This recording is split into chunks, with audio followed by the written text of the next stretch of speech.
গতকালকে আমরা জানি যে দিল্লিতে যে একেবারে হাই প্রোফাইল মিটিং হয়েছে এবং সেখানে 3 সেনা প্রধানের সাথে সরাসরি বৈঠক করেন অজিত ডোভাল, অন্যদিকে প্রধানমন্ত্রী নরেন্দ্র মোদী, এবং সেখানে পরিষ্কার যেটা বলা হয়েছে যে কখন কোন সময় কিভাবে প্রত্যাঘাত করা হবে পুরোটাই তিনি কিন্তু সেনাবাহিনীর উপরে ছেড়েছে। এবং এই বৈঠকের আগে থেকে দুপুর থেকে আমরা যে একটা তৎপরতা দেখতে পাচ্ছিলাম যে প্রত্যেকটি যে বর্ডার এরিয়া রয়েছে, যেমন আমরা গতকালকে কুপওয়ারাতে গিয়েছিলাম, সেখানে একেবারে শেষ যে গ্রাম রয়েছে চৌকিবাল, সেখানে কিন্তু সেনাবাহিনীর তৎপরতা তুঙ্গে ছিল।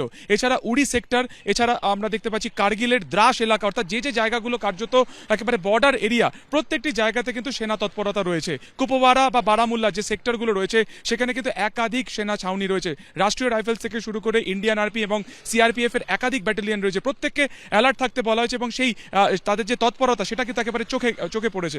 গতকালকে আমরা দেখেছি যে বারামুল্লার আখনুর ডিস্ট্রিক্টে কুপওয়ারাতে গুলি চালিয়েছিল একেবারে সংঘর্ষ বিরতি কার্যত লঙ্ঘন করে পাকিস্তান। এবং আজকে যেটা শোনা যাচ্ছে যে জম্মুর পাড়াগাল বলে একটি সেক্টর রয়েছে, প্যারাগাল সেক্টর রয়েছে, সেখানেও কিন্তু একই রকমভাবে একেবারে গুলি ছোড়া হয়েছে এবং তার প্রত্যাঘাতও কিন্তু সেনাবাহিনীর তরফে করা হচ্ছে। ফলত এই মুহূর্তে দাঁড়িয়ে সবথেকে বড় যেটা প্রশ্ন সেটা হচ্ছে যে উড়ি সার্জিক্যাল স্ট্রাইক এবং তারপরে বালাকোট এয়ার স্ট্রাইক, তারপরে তৃতীয় কিভাবে প্রত্যাঘাত পাকিস্তানের প্রতি আনবে ভারত, সেদিকে কিন্তু নজর থাকছে। অন্যদিকে এনআইএ তদন্তবার আমরা জানি যে 7 দিন গ্রহণ করেছে। গতকালকে পাকযোগ আরও স্পষ্ট হয়েছে আসিফ ফৌজি ওরফে হাসিম মুসার, কারণ জানা গেছে যে সে পাক সেনার প্রাক্তন অফিসার ছিলেন। ফলত তার খোঁজ এবং তার সঙ্গে বাকি যে সঙ্গীরা তার ছিল তার খোঁজে যেমন উপত্যকা বা জঙ্গলে সেনাবাহিনী নেমেছে তার খোঁজ করতে, পাশাপাশি এনআইএর তরফে কিন্তু জিপ লাইন অপারেটর থেকে শুরু করে যারা কার্যত এই জঙ্গিদেরকে সাহায্য করেছিল সে এবং বৈসারান এলাকাতে গত 22 তারিখে উপত্যকাতে ছিল, প্রত্যেককে কিন্তু জিজ্ঞাসাবাদ করা হচ্ছে। অর্থাৎ সব মিলিয়ে একদিকে যেমন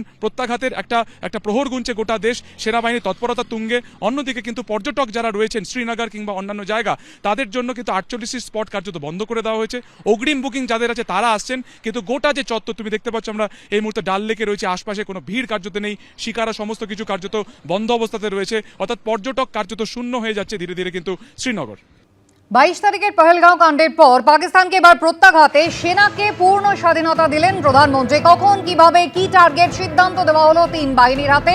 প্রধানমন্ত্রীর বাসভবনে এনএসএস সিডিএস এর সঙ্গে হলো বৈঠক। কথা বলবো আমাদের প্রতিনিধি অনির্বাণ বিশ্বাস আমাদের সঙ্গে নিউজরুম থেকে রয়েছেন সরাসরি। অনির্বাণ, চাপ কতটা বাড়ছে পাকিস্তানের উপর?